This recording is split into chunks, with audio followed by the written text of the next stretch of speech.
LPG vous garantit des résultats corps et visage 100% naturels. En exclusivité chez Silhouette Institut, enceinte Tana Waterfront, un mot de vous. Silhouette Institut, la remise en forme par excellence, vous présente le journal.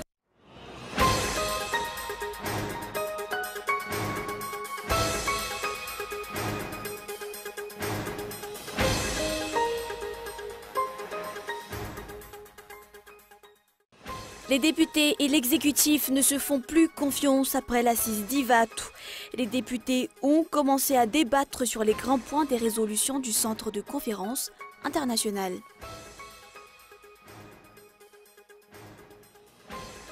Trouver des débouchés à l'étranger reste encore un gros problème pour les petites et moyennes entreprises de Madagascar. Ce sont les étrangers qui exportent les produits des opérateurs locaux.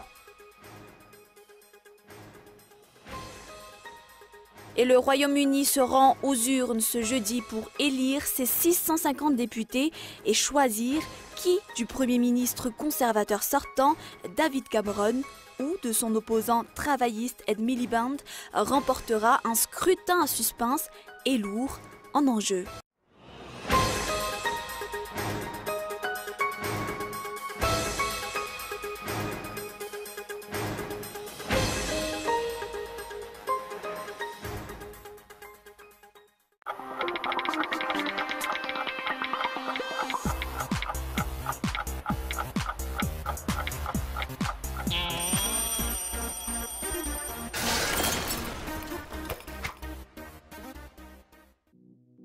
Avec la technologie d'amincissement par lipomodelage, vos graisses disparaissent, votre silhouette raffermie et resculptée et votre cellulite lissée. Les soins Undermolite comblent et lissent les rides, raffermissent et redensifient la peau, redessinent l'ovale du visage. Sans douleur, sans chirurgie, la stimulation cellulaire LPG vous garantit des résultats corps et visage 100% naturels. En exclusivité chez Silhouette Institut, enceinte Tana Waterfront, un mot de vous.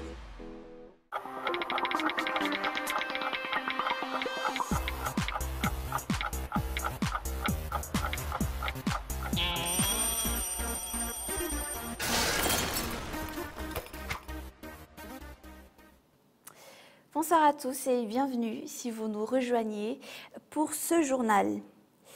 Les députés et l'exécutif ne se font plus confiance après l'assise d'Ivatu. Les députés ont commencé donc à débattre sur les grands points des résolutions du Centre de conférence internationale et des rumeurs courent en effet sur la dissolution de l'Assemblée nationale. Zora Koutoundjine.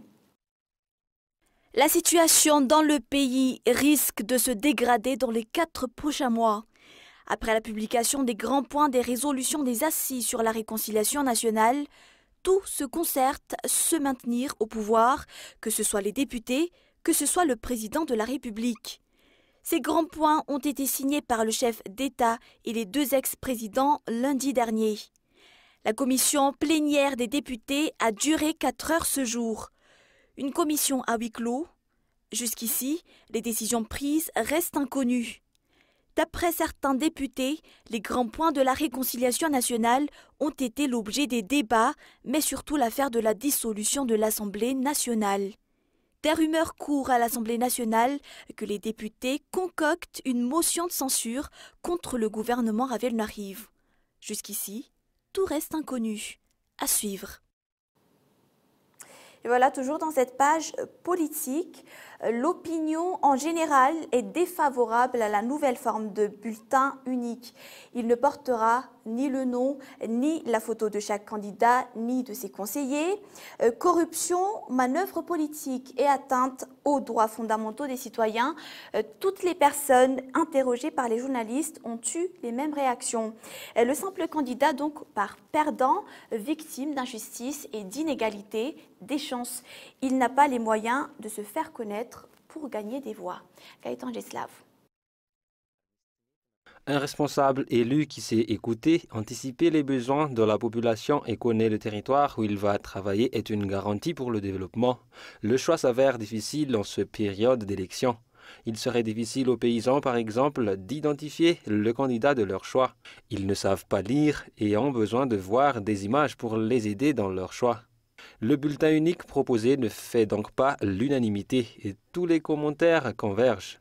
C'est une forme de corruption, une manœuvre politique et une menace pour la stabilité de l'État. D'autre part, il sera difficile pour chaque candidat de bénéficier d'une bonne visibilité lors de la propagande, surtout en milieu urbain. C'est la première fois dans l'histoire de notre pays que telles choses se produisent. Elles témoignent d'une totale gabegie dans la préparation des élections.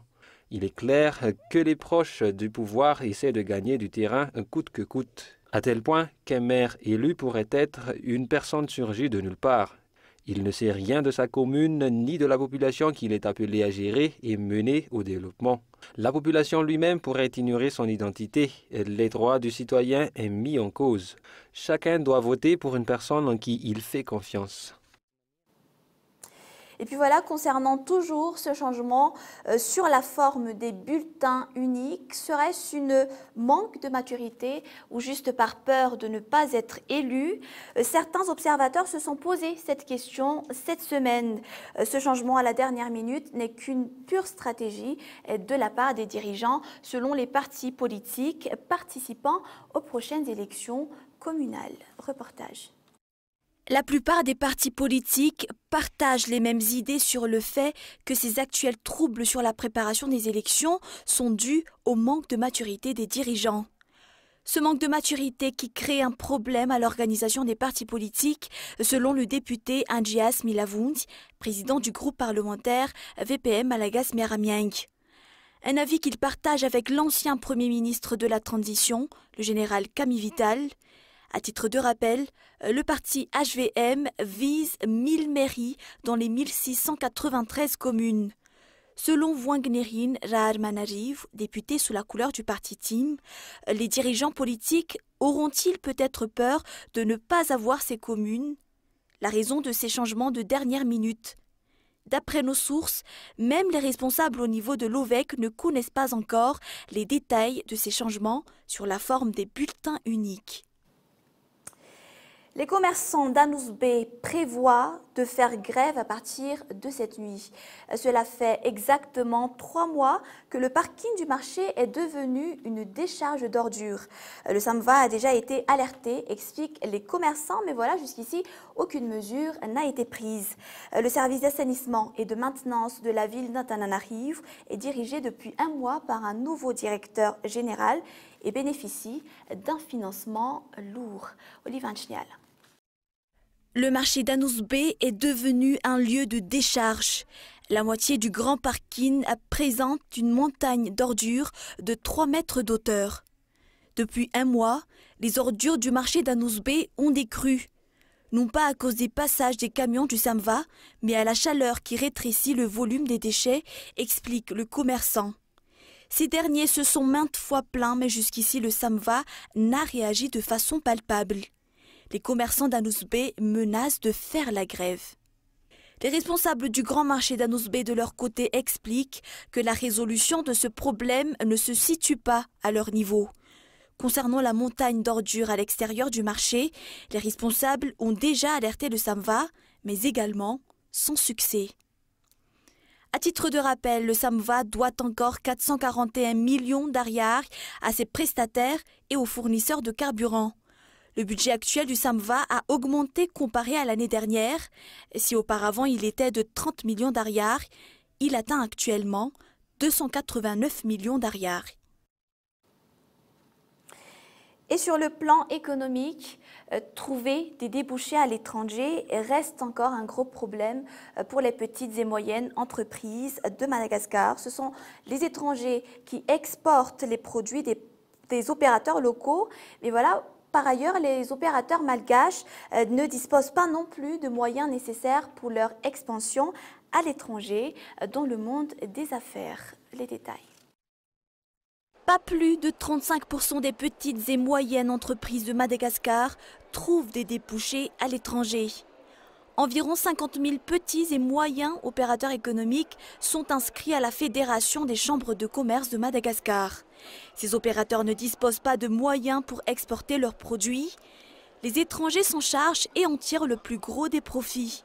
Jusqu'ici, les pays européens et asiatiques accueillent les produits de Madagascar.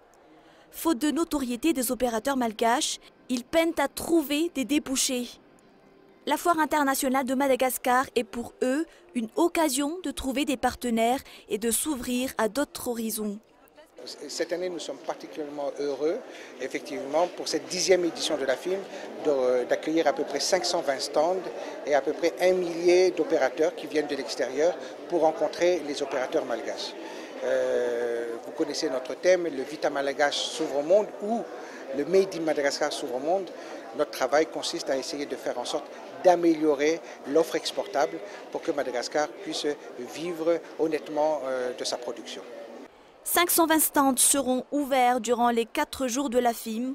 Partage d'expériences, conférences, débats, ventes et expositions seront au programme pour le millier de participants à ce grand événement économique. Une semaine de répétition pour les 12 artistes participants au festival Libertalia les 28, 29 et 30 mai prochains au Carlton à Nuus. Plusieurs genres musicaux seront au rendez-vous, le rock, Salik, Tsapik, Klalak et bien d'autres encore.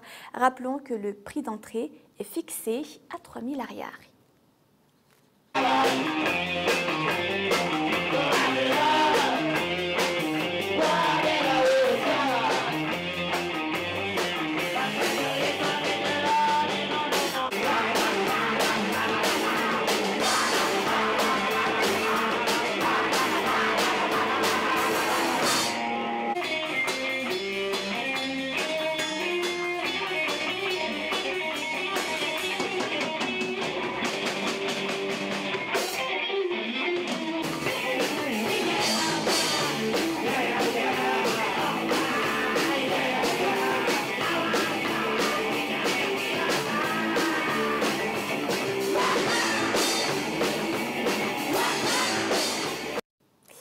Et nous passons aux actualités internationales. 45 millions de Britanniques se sont rendus ce jour dans les 50 000 bureaux de vote disséminés à travers le pays. Ils devront élire 650 députés et choisir qui du Premier ministre conservateur sortant, David Cameron, ou de son opposant Ed Miliband, travailliste aussi, remportera un scrutin à suspense. Et les premiers résultats sont attendus aux alentours de minuit, notamment en Écosse et à Londres. On fait le point avec France 24. David Cameron et Ed Miliband au bras de leurs femmes pour aller voter. Le Premier ministre sortant restera-t-il au pouvoir ? Son rival travailliste va-t-il le remplacer? Les Britanniques se rendent aux urnes et c'est le suspense total. C'est ultra serré. Je pense que si je n'étais pas venue pour voter et que le résultat n'est pas celui que je voulais, ce serait de ma faute. Ça serait plus facile s'il y avait une majorité, mais j'espère qu'avec une coalition, ça ira. On sort à peine de l'austérité. On veut un bon gouvernement pour les 5 prochaines années. Selon les derniers sondages, aucun des deux partis traditionnels ne semble capable de remporter une majorité absolue au Parlement. 34 d'intentions de vote pour les Tories et le Labour. Comme à son habitude, la presse britannique s'enflamme. Pour le Times, c'est le jour du jugement dernier. Le Daily Mirror, lui, conseille aux conservateurs de plier bagages. Après 5 ans au pouvoir, David Cameron a pourtant un bilan plutôt positif. Le nombre de chômeurs a diminué de presque 25%. Le PIB repart à la hausse. Mais pour les travaillistes, la cure d'austérité a été beaucoup trop dure. Dépenses publiques coupées, salaires des fonctionnaires gelés, des centaines de milliers d'emplois supprimés. Pour gouverner, il faudra sans doute créer une alliance, peut-être avec le UKIP, le parti eurosceptique de Nigel Farage, les libéraux démocrates de Nick Clegg ou encore les nationalistes écossais de Nicola Sturgeon. Dans le reste de l'actualité internationale, la Cour constitutionnelle du Burundi a autorisé Pierre Nkurunziza à briguer un 3e mandat présidentiel. Depuis quelques jours, en effet, la contestation fait rage contre une nouvelle candidature du président. Et aujourd'hui, le bilan fait état de 4 morts. France 24. L'armée tire en l'air pour disperser la foule. Mais il est déjà trop tard, un adolescent est mort. Une fillette de 15 ans raconte la scène. C'est un policier qui l'a tué. Il était en uniforme, il était grand. Un soldat de l'armée l'a vu le tuer. Il a demandé à son supérieur s'il pouvait intervenir et tuer le policier. Mais celui-ci lui a répondu que l'armée n'avait pas le droit de tirer sur les gens. Depuis près de 2 semaines, la police tente de cantonner les manifestants dans des quartiers périphériques de la capitale. Objectif, les empêcher de manifester en plein centre-ville contre le président Nkurunziza. Jeudi, pro- et anti-gouvernement se sont affrontés. Des magasins brûlés, plusieurs personnes tuées.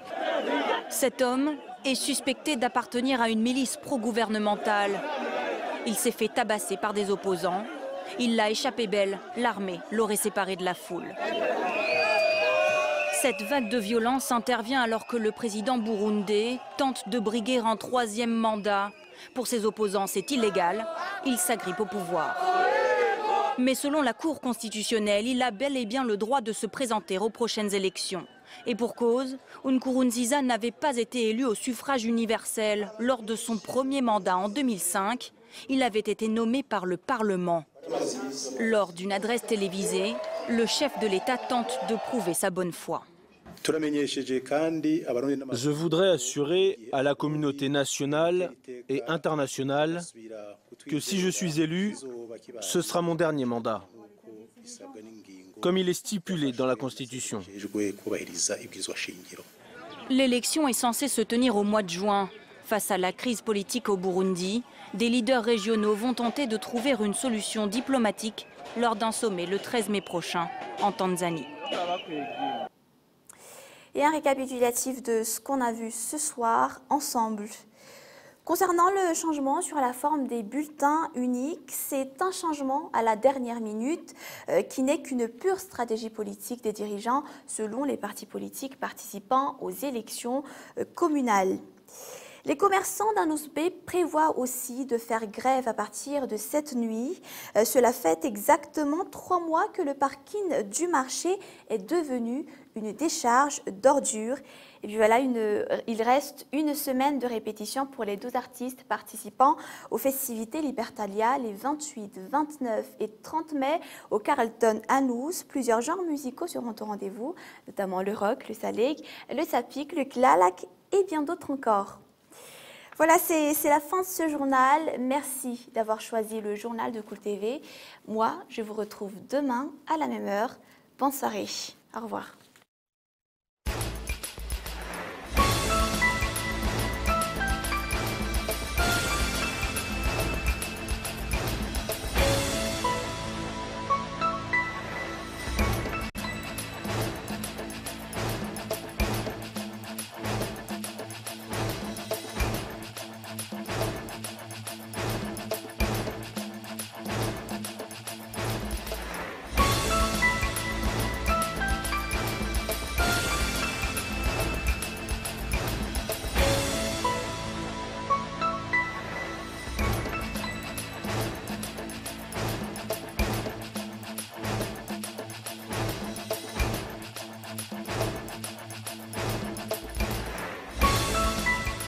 C'était le journal avec Silhouette Institut. LPG vous garantit des résultats corps et visage 100% naturels. En exclusivité chez Silhouette Institut, enceinte Tana Waterfront, un mot de vous.